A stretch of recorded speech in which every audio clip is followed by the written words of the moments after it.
Հայաստանում կառուցվող Հիսուս Քրիստոսի աշխարհում ամենաբարձր արձանը շարունակում է մնալ միջազգային լրատվամիջոցների ու միլիոնավոր դիտումներ ապահովող բլոգերների ուշադրության կենտրոնում։ Սոցցանցերում հետևորդների մեծ բանակ ունեցող ամերիկացի ինֆլուենսեր թվային բովանդակություն ստեղծող Ջոսայա Ալիպատեն Facebook-յան էջում անդրադարձել է Գագիկ Ծառուկյանի նախաձեռնությանը։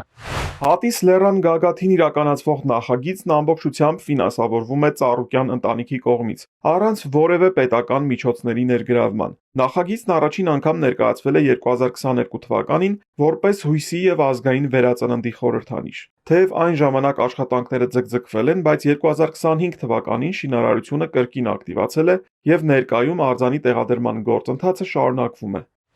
Facebook-ում 3.9 միլիոն հետևորդ ունեցող ամերիկացի ինֆլուենսեր միջազգային ճանաչում ունեցող ֆինանսական կրթության փորձագետ սոցիալական նախաձեռնությունների ակտիվ աջակից Ջորջ Ռինկոնը նույնպես անդրադարձել է փրկչի արձանի կառուցմանը, կարևոր համարելով նախաձեռնության խորհուրդը։ Նա իր միլիոնավոր հետևորդներին պատմել է, որ Հայաստանում կյանքի է կոչվում հավատքի հետ կապված ամենահամարձակ նախագծերից մեկը, որ երբևէ տեսել է ժամանակակից աշխարհը։ Այս էջում հրապարակումը մեկ օրում ունեցել է ավելի քան 53,000 հավանում։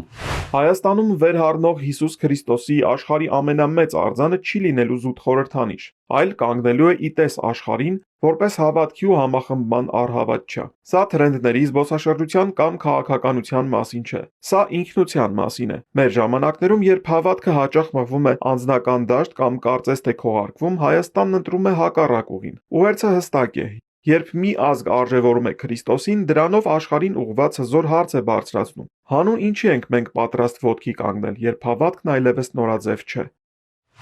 Հրապարակման մեջ Ռինկոնը պատմում է նաև, որ Հայաստանը պատմության մեջ առանձնահատուկ տեղ ունի, որպես քրիստոնեությունը պետականորեն ընդունած առաջին երկիր, եւ այս ազգային հզոր նախագիծն այդ ժառանգության շարունակությունն է։ Արթուր Հակոբյան, Էպիկենտրոն։